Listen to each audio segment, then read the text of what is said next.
Very much बच्चे अज असी करांगे पार्शियल कोरिलेशन। पार्शियल कोरिलेशन की है कि it is a correlation between two variables. आप दो वेरीएबल्स दे विच कोरिलेशन देखते हैं with partial out other variables. Partial out मतलब जिन्हां दा इफैक्ट असी कढ़ दिंदे हां दूजे वेरीएबल्स का। जिस तरह मान लो कि असी हाइट और वेट का रिलेशन देखना है, ठीक है।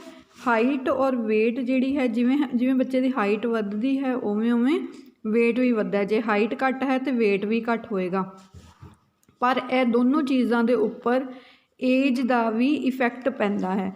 जे बच्चे की एज घट है तो उनकी हाइट भी घट होएगी, वेट भी घट होएगा। जे एज जिवें जिवें एज वध रही है बच्चे की हाइट भी वधेगी और वेट भी वधेगा। सो पार्शियल कोरिलेशन असी की देखते हैं, जिवें असी हाइट और वेट का कोरिलेशन देखांगे पर असी एज के इफैक्ट नूं कढ़ देवांगे, ठीक है। एज नूं कॉन्सटेंट मान के चलांगे, यानी कि एज आपां कॉन्सटेंट लै ली। सो जदों आपां नूं कहा जाए कि हाइट और वेट का कोरिलेशन देखना है पर इक्को ही एज के बच्चों का at the same age level, इक्को ही एज के बच्चों का हाइट और वेट का कोरिलेशन देखना है तो उनदे विच असी पार्शियल कोरिलेशन लगावांगे। पार्शियल कोरिलेशन नूं आपां इदां लिखते हाँ R1:2.3, क्योंकि आपां एक वेरीएबल नूं बाहर कढ़ना है इस करके असी पहले दो वेरीएबल का कोरिलेशन देखांगे, पॉइंट उत्थे लगावांगे दो तो बाद, ठीक है। तीसरे वेरीएबल नूं असी बाहर कढ़ देना है, मतलब कि कॉन्सटेंट रखना है। सो असी कोरिलेशन देखांगे पहले वेरीएबल और दूजे वेरीएबल का, तीजे वेरीएबल नूं कॉन्सटेंट रख के। सो इनका फॉर्मूला है R1:2 मतलब पहले वेरीएबल तो दूजे वेरीएबल का कोरिलेशन माइनस पहले वेरीएबल और तीजे वेरीएबल का कोरिलेशन मल्टीप्लाइड सैकेंड और थर्ड। तुसीं बेटा इत्थों देखना है जिवें इत्थे जो पहले दो नंबर ने उत्थे यह आएगा R12, ठीक है। फिर माइनस का साइन, माइनस का साइन हुण 1 तो 2 का रिलेशन लै लिया, बाकी किहड़ा रह गया 1 3 और 2 3। इस करके माइनस तो बाद R13 मल्टीप्लाई R23 आएगा, फिर डिवाइडिड बाय हुण यही दो वेरीएबल नूं आपां थल्ले लिखांगे। सो तुसीं याद रखना आर जिहड़े पहले दो नंबर ने वो इधर आएंगे 1 2, फिर माइनस जिहड़े नहीं हैगे जिन्हां दा नहीं आपां जिन्हां नूं कॉन्सटेंट रखना 1 3 ते 2 3 डिवाइडिड बाय 1 माइनस आर। हुण यही जिहड़ा उपर लिखा इधर 1 3 का स्केयर ते under root multiply under root 1 minus R23, ठीक है। हुण इहदे नाल दा ही सेम है, जे असी पहले और तीसरे वेरीएबल का कोरिलेशन देखना है दूसरे वेरीएबल नूं कॉन्सटेंट रख के, ठीक है। यह सीगा कि पहले और दूजे वेरीएबल का कोरिलेशन देखना है तीजे नूं कॉन्सटेंट रख के, इत्थे पहले और तीजे का कोरिलेशन रखना है दूजे नूं कॉन्सटेंट रख के। सो स्टैप वही चलणगे, इत्थे R13 इधर आ जाएगा, फिर रह कड़े गए 1 2 ते 2 3 या 3 2, ठीक है। सो R3 पहले आ जाएगा, बाकी जेडे 1 2 और 2 3 रह गए। फिर नीचे R1 माइनस जेडे है सीगा R12 का square multiply square root 1 minus R23 का स्केयर, ठीक है। सो जे आपां हुण इत्थे दे जे 2 3 आंदा है 2 3 का कोरिलेशन देखना है पहले नूं कॉन्सटेंट रख के। सो सेम 2 3 इत्थे आएगा, इत्थे 1 2 रह गया और 1 3 रह गया, तो नीचे भी R² 1 2 और R² 1 3, बाकी फॉर्मूला सेम होएगा। सो तुसी देखना है क्वेश्चन विच देखना है तुसी तुहानू क्वेश्चन दे विच बेटा हमेशा तीन वेरीएबल दिते जान, दो दो वेरीएबल का कोरिलेशन दिता जाएगा, जिवें R12 R13 ते R23 यह तुहानू क्वेश्चन विच दिता जाएगा।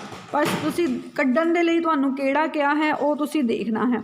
जिवें हुण क्वेश्चन हैगा the correlation between A general intelligence, general intelligence नूं आपां 1 नंबर दे दिता, स्कूल अचीवमेंट नूं आपां 2 नंबर देता। Correlation between general intelligence and school achievement यानी 1 2 का कोरिलेशन की है 0.80। Correlation between general intelligence and school achievement यानी R12 कितना है 0.80। हुण अगे क्या गया है the correlation between general intelligence नूं आपां 1 दिता सी नंबर एंड एज हुण एज अलग आ गया, इनूं आपां 3 नंबर दे देने 1 और 3 का कोरिलेशन की है 0.70। So correlation between general intelligence and age of the same age group कितना आएगा, ऑफ द एज कितना आएगा, क्योंकि एज नूं आपां 3 नंबर दिता है, जनरल इंटैलीजेंस नूं 1 नंबर दिता है, तो आर 13 0.70। अगे है कोरिलेशन बिटवीन स्कूल अचीवमेंट नूं आपां 2 नंबर दिता सीगा एंड एज नूं आपां 3 नंबर दिता है, तो आर 23 कितना होएगा, correlation between school achievement and age कितना है 0.60। ठीक है। सो हुण आपां कड्ढना की है, what is the correlation between general intelligence नूं आपां बच्चे की मन्निया सी 1 एंड स्कूल अचीवमेंट की 2 in children of the same age, इक्को ही एज के बच्चों की जनरल इंटैलीजेंस तो स्कूल अचीवमेंट का कोरिलेशन देखना है।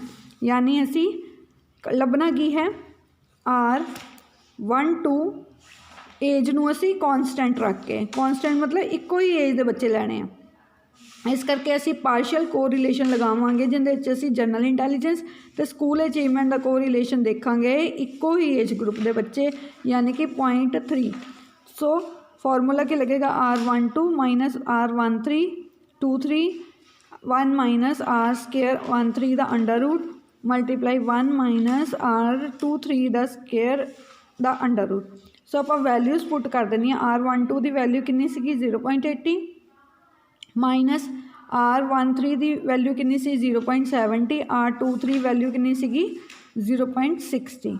ठीक है, divided by under root 1 minus 13 कितना सीगा बेटा 0.70 और मल्टीप्लाई बाय 1 माइनस 23 कितना सीगा 0.60।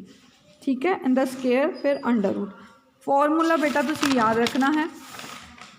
सो वैल्यूज़ भरन तो बाद आपां कैलकुलेशनस कर लैनी है। 1 माइनस 0.49 नूं माइनस किया 1 दे नाल ते 0.51, इधरों 1 नूं माइनस 0.36 नाल किया 0.64।